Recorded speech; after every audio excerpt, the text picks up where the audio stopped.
Xin chào buổi sáng. Chúc toàn thể mọi người một buổi sáng thật là tốt lành và một ngày mới đầy sức khỏe và làm ăn phát tài. Thì như mọi hôm thôi mọi người. Đây mọi người có thể thấy quang cảnh ở đây sáng lên rất chi là đẹp sáng nay. Một chỗ bình thường thôi, nhưng mà hôm nay thì thời tiết nó mát mẻ. Thì hôm nay như mọi khi thôi mọi người, em sẽ lên trên khu trên đây này, trên cái đỉnh đồi đó. Năm ngoái là em có thấy một cái tổ ong khoái ở trên vách đá trên đấy, năm ngoái em lấy một lần rồi. Hôm nay dự tính là sẽ quay lại đây để thang lại cái tổ ong này, nhưng mà không biết là nó có vẻ hay không. Nhưng do hôm nay là trời thời tiết nó khá là lạnh đấy. Mọi người thấy trên đây toàn là mây và sương mù đó, nên là không biết là hôm nay ong nó có bay hay không nữa, chưa vào đấy chưa biết được. Dự tính là em sẽ vào khu này để xem nó có xuống lấy nước hay không, nhưng mà do là quên mất cái bạn luôn, do là thời tiết nó không nắng nên là mình phải lên tận nơi để xem các bác. Chỗ này nhòn lên thì không thấy được, cái tổ ong này nó về cao lắm, phải lên trèo lên một đoạn thì mới có chỗ để mình nhòn được. Đây, mời các bác cùng theo dõi em đi thẳng cái tổ ong vách đá này xem nó có vẻ không nhé. Đi thôi. Mình lên đến đây thì mình nhòn thấy một tổ vào đây rồi các bác nhé. Ong khoái ngay cái chỗ mình chỉ đây này, cái gốc cây cao đây này, dưới gốc cây. Nhưng mà không biết là do trời lạnh hay sao mà nó bay ít lắm các bác. Thấy bay từ dưới này lên vào đây, nhưng mà lâu lâu mới có một con thôi. Không biết là do trời thời tiết lạnh hay là do ong nó bé quá. Thôi mình cùng đi xem, mình cùng đi xem. Mình phải vào đây mới vòng qua đó được. Cái chỗ này nó rộng lắm. Rồi mời mọi người đi theo dõi mình theo hành trình của mình nhé.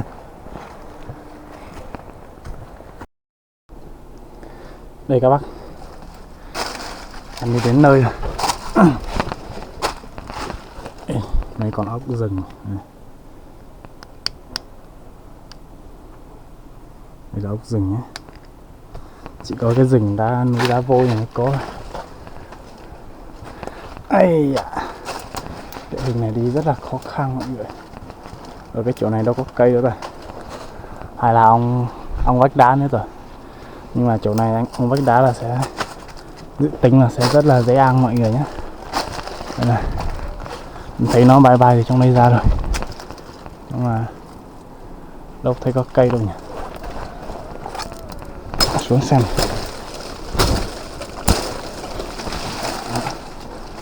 Rừng này, loại đá này đi rất là nguy hiểm mọi người nhé, rất là gồ ghề luôn. Chắc cái loại đá này. Ây da, đâu đi.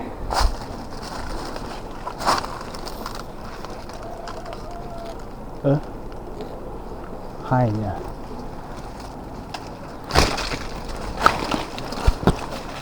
Thế này thì ông khoái ở kiểu gì? Đây là đây. Thấy được các bác, rất là thấp. Nó không phải là ở vách đá, mà nó ở cái gốc cây chắc sát vách đá thôi. Này, cho mọi người thấy này. Thấy gì chưa? Đấy, tổ ong này các bác này. Cực kỳ là thấp ở dưới đất luôn. Cái bé thôi các bác ạ, nhưng mà cái bầu cũng tương đối được các bác. Bắt làm khói đấy nhá, rồi em bắt cái tổ này. Ây da.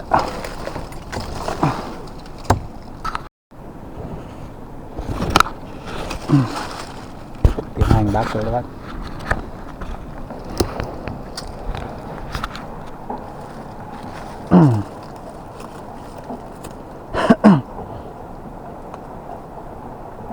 Mấy hôm nay ho quá mọi người thông cảm nhé. Thời tiết nó thay đổi nên nó bị ốm, ho quá. Nói chuyện nó không được rõ, với lại nó hay ho thì cũng mong mọi người thông cảm. Ồ, hôm vừa rồi trời mưa một tí nó rớt cái lá cây quá, không trái.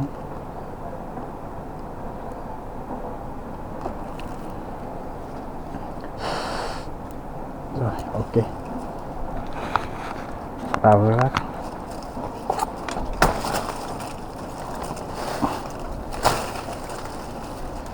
Xem nào. Sáng mọc mật như thế nào nào.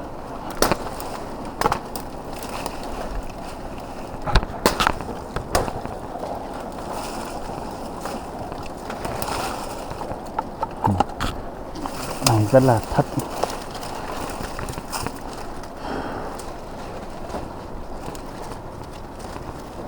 Rồi bay. Ây.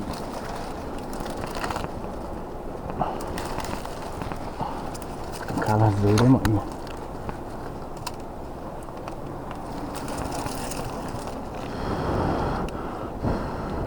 Ôi như nó ăn hết mật rồi mọi người ơi. Trời mới lạnh có 2 hôm mà nó ăn hết mật rồi. Tổ này dữ nhá. À chưa ăn. Bắn con.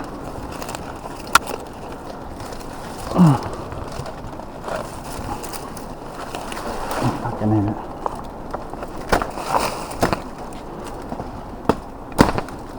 Tổ này là dự kiến là tới khoảng tháng 4 tháng 5 nó sẽ rất là dữ mọi người. Nhưng cái tổ ong là mùa này nó đã bắt đầu dữ này. Cái vụ tháng 4 tháng 5 nó dữ lắm.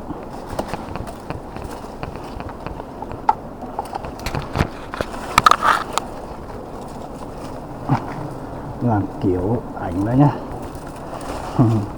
Làm kiểu video đó. Hơi mật ong đấy mọi người ơi. Rất là đẹp luôn. Có thể khá là bé thôi nhưng mà bầu rất là tròn và rất là căng. Mật thì cũng rất là đầy.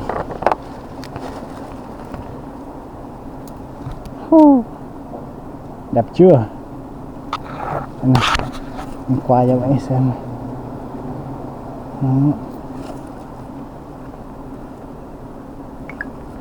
Rồi. Cho bác xem.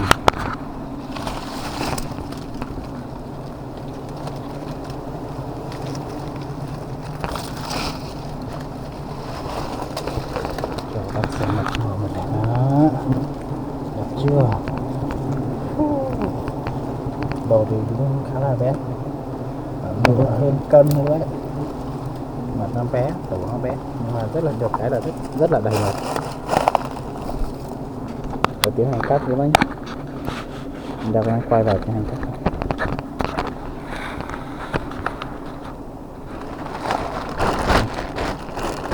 Cắt bằng cái túi này. Không có mang ra cái xô đấy. Cắt bằng cái túi này chút. Lát nữa mà có tổ kho ra các bằng xô.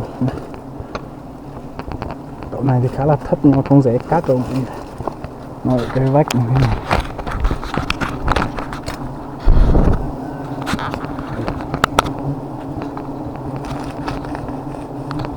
Mấy hôm nay nó thời tiết nó hơi lạnh, ăn hết phấn đi. Để lại tặng các bác nhé. Để lại vài hôm lại mình cắt tiếp.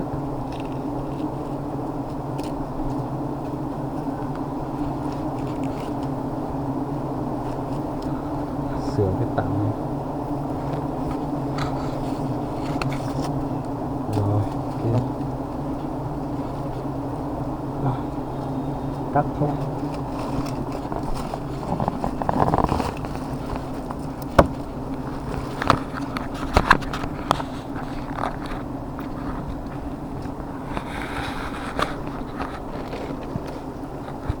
Ở chỗ này thì quay là các bác được.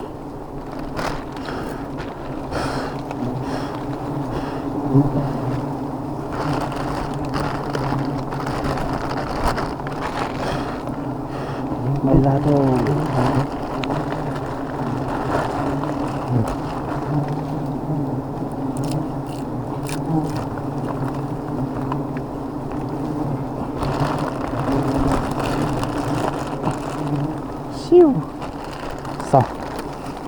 đơn giản. Tổ thấp này bác, thấp cái này cát này nó không mệt nhiều đâu, dễ lắm, dễ cát này các bác này. Siêu đẹp luôn. Mật xem nào. Ê, mật vẫn đáng các bác nha.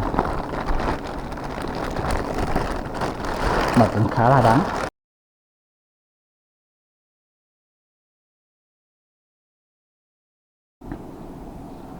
Mình đến nơi cái tổ ong vách đá mình bảo rồi mọi người, nhưng mà năm nay nó không còn về nữa rồi. Tự nhiên đây này, cái chỗ đen đen này đấy, mọi năng là nó sẽ ở cái chỗ đấy. Đấy, cái chỗ đen đen mà có một cái lỗ ở giữa, mọi năng là nó về đấy, nhưng mà năm nay không hiểu sao nó không về nữa. Chắc là do thời tiết nó không thích hợp để về hay sao mọi người. Năm nay thì nó không về nữa rồi. Tổ này về thì cũng lấy dế rồi mọi người, trèo từ phía trên xuống lấy, nhưng mà năm nay không về nữa rồi. Thôi ta đi tìm tổ khác mọi người nhé. Mình sẽ vòng xuống lại dưới suối này, xong rồi đi sang đây, rồi lại vòng lên trên đấy tiếp. Bởi vì cái chỗ này nó không có đường đi mọi người. Đây, mấy cái vách đá này mà không có đường là cực kỳ là khó đi. Rồi đi tiếp thôi. Lên đến đỉnh núi rồi mọi người ơi. Đây này, mọi người có thể thấy quang cảnh ở đây rất chi là đẹp mắt. Đó, đây là địa hình chỗ ở của mình nha mọi người. Ở mình thì có một nơi thì địa hình toàn núi đá như thế này thôi.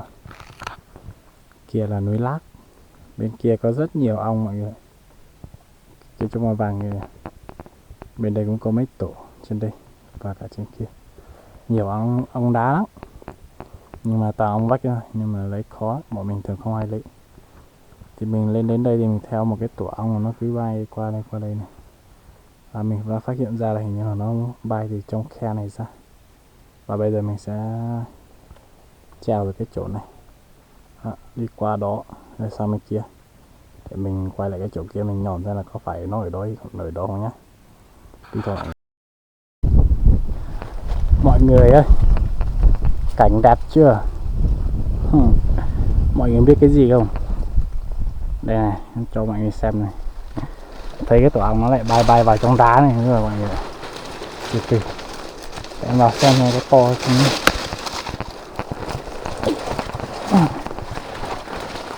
Này có vẻ như là ong cứ thích ở mấy cái vách đá nhỏ nhỏ thôi mọi người.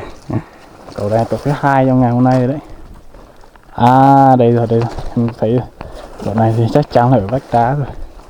Tổ tương đối là bé rồi mọi người. Đây này. Đó, mọi người thấy không? Tí qua bên kia em chụp cho nó nhìn dễ nhá. Em dừng lại gần này.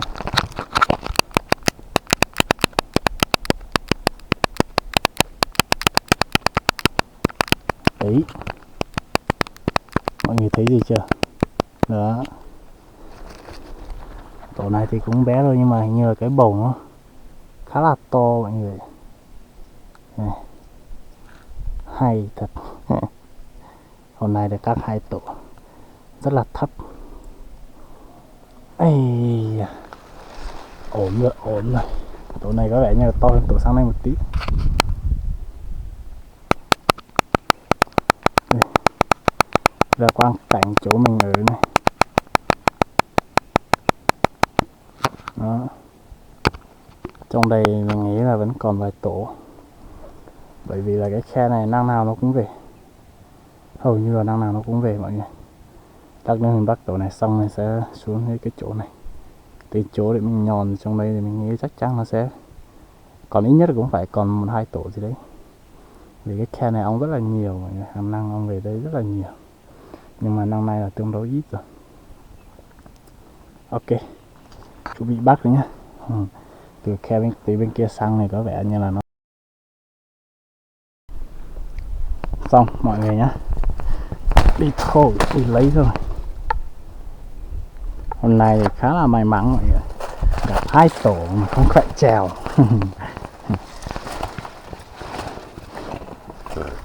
Không cần phải trèo vẫn lấy được. Có điều là tổ hơi bé thôi mà không sao. có là tốt rồi mọi người. Đây. Từ bên phía góc này có vẻ như là chúng ta sẽ nhìn nó dễ hơn. Từ góc bên kia thì nhìn không thấy được hết cái tổ của nó. Bây giờ em nhón lửa đấy nhé. Rồi, có khói rồi. Đó, mọi người có thấy không? Từ từ để khói cháy to hơn tí nhé. Tổ này thì em sẽ cắt bằng xô mọi người nhé. Tổ này thì cũng... Đó, ông bắt đầu ngửi thấy mùi khói rồi. Ông bắt đầu bay ra đấy.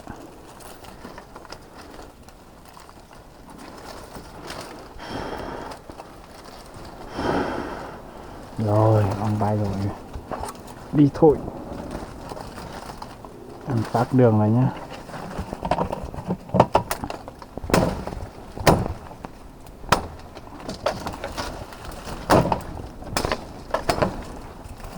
Ây, cháy to thế.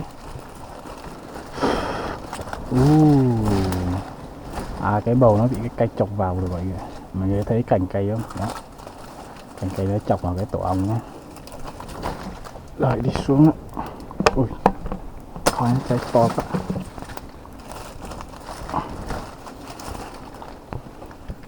Đi xuống dưới kia.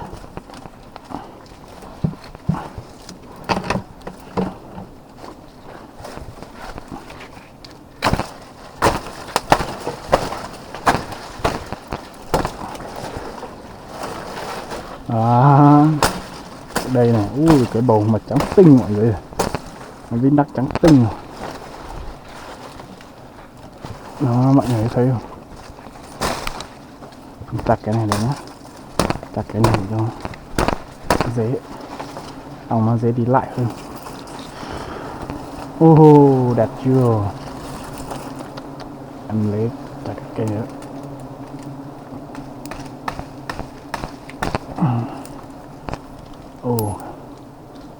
Khúc này nó cắn vào cái bầu rồi mọi người.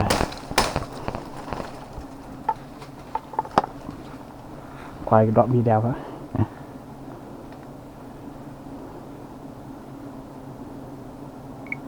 Ong này mọi người ơi. Ong đá nha. Ong đá đây này, đẹp chưa? Bầu đẹp chưa? Đó, vít trắng tinh rồi. Ai lấy thì liên hệ nhá. Cái tảng của nó này dài chưa? Rất là thất. Siêu thất luôn. Đứng ở dưới đất mà cắt.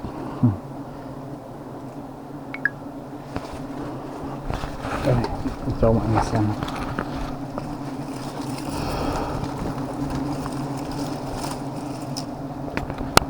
Đó, đẹp chưa?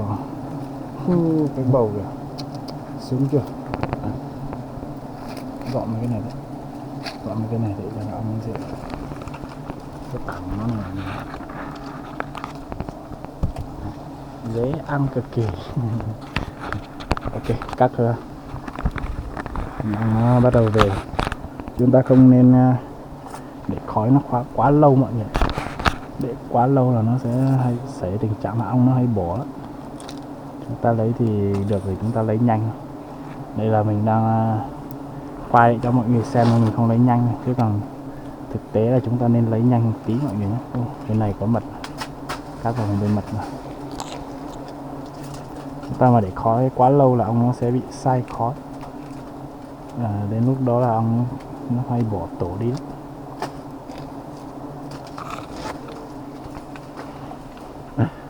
Tổ ong này là một trong những tổ ong mà cắt dễ nhất trong số những tổ ong mà mình thường lấy nha mọi người. Mọi người sẽ thấy này, đây này. Đứng ở đây cắt thôi.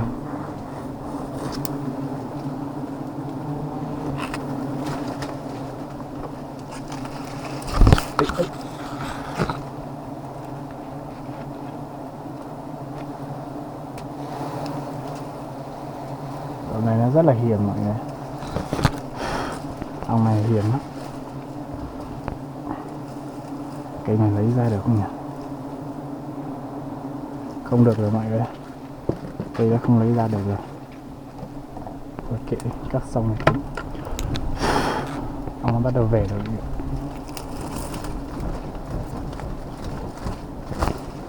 Chạy quá.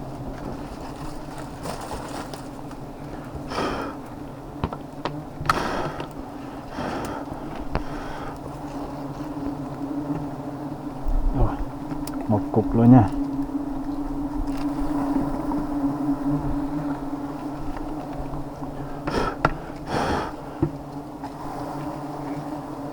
Con già đang bay hết á. Một cục vào sâu luôn nha.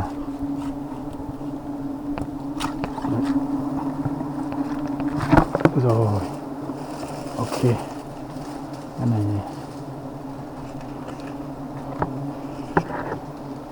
tỉa cái này đi nha mọi người nhé. Tỉa cái này đi để ong nó dễ làm hơn.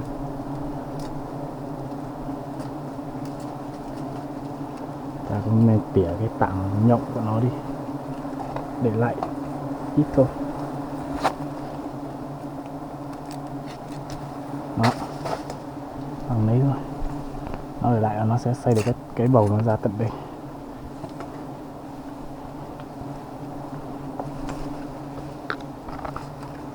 Quá đẹp. Này mọi người này, mực này. Độ này cũng tương đối, chắc tầm khoảng 2 cân mọi người nhé. 2 cân thôi, không quá to đâu.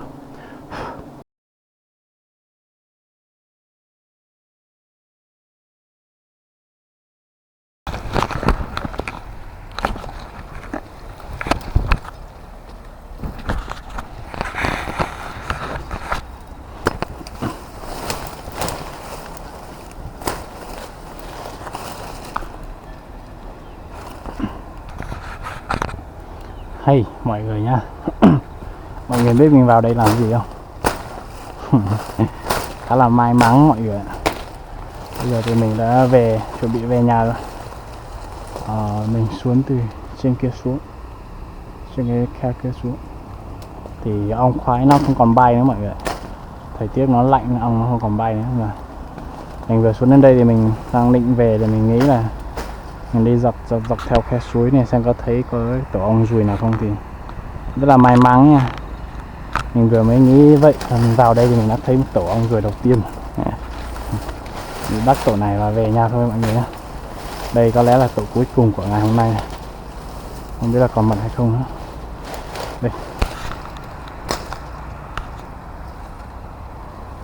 Đây này. À vẫn còn nhá. Còn tí trắng tinh mọi người nhá. Đây này. Đây có thấy không?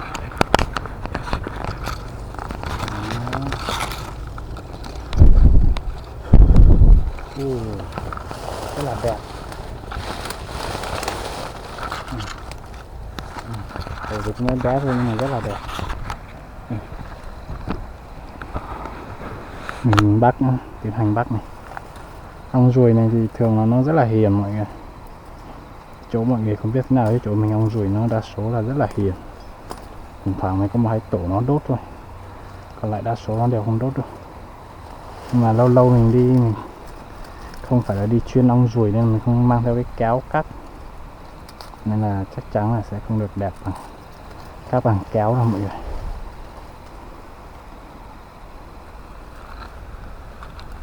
Đây mọi người sẽ thấy là mình không cần khói luôn.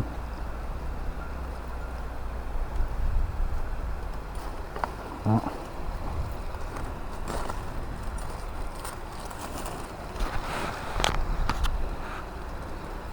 Mình không cần khói nên mình vẫn cắt được bình thường mọi người nhé. Ong này nó rất là hiền. Chưa kể là hôm nay thời tiết nó lạnh đó.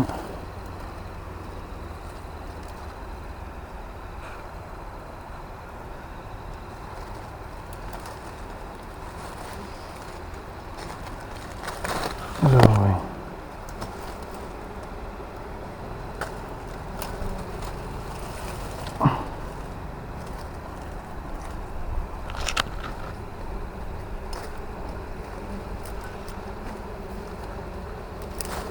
Đó. Có lấy về nuôi luôn nhỉ. Ong này vẫn nuôi được mọi người nhé.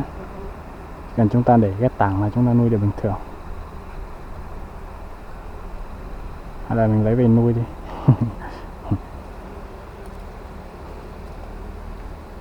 Ok nhá, để mình cắt cái tảng này nó xong lại rồi xem là mình có lấy về nuôi không.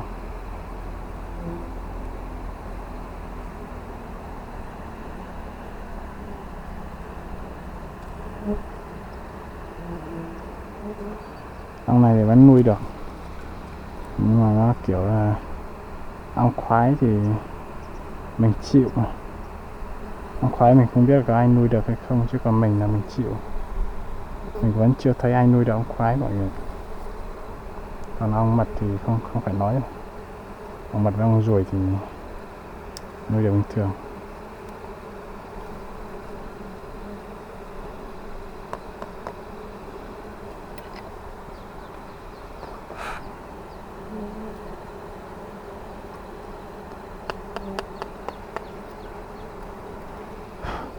Thôi chắc là mình không nuôi cho mọi người, mình sẽ để lại đây, để cái mật đấy. Đó. Mình sẽ móc cái này lại cái cổ chỗ cũ.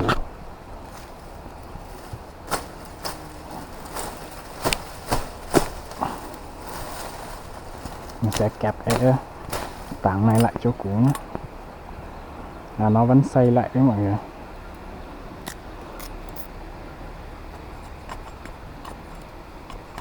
Ai mà đi qua thấy thì người ta lấy thì kệ thôi, không sao cả.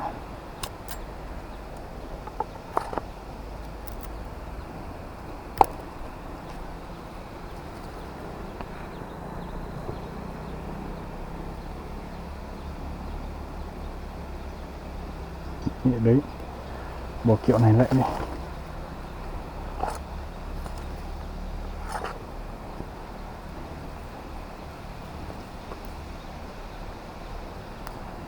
Vậy thôi, nó vẫn ở nhá.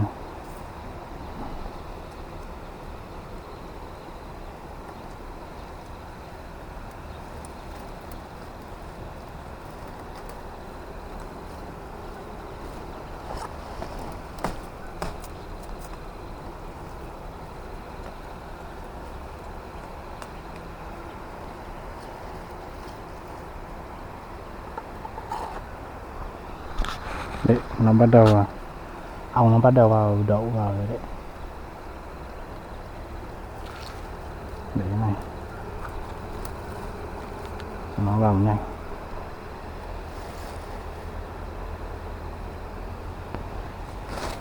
Bây giờ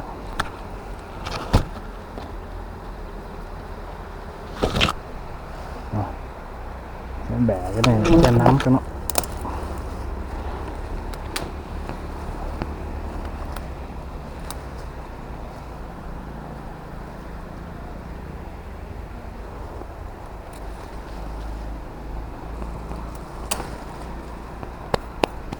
Rồi xong rồi. Hôm nay thì chắc tầng 2 lặng rồi. Rồi hôm nay thì chắc là mình phải dừng video tại đây thôi. Tạm biệt mọi người nhé, chào mọi người và chúc mọi người đã xem video vui vẻ.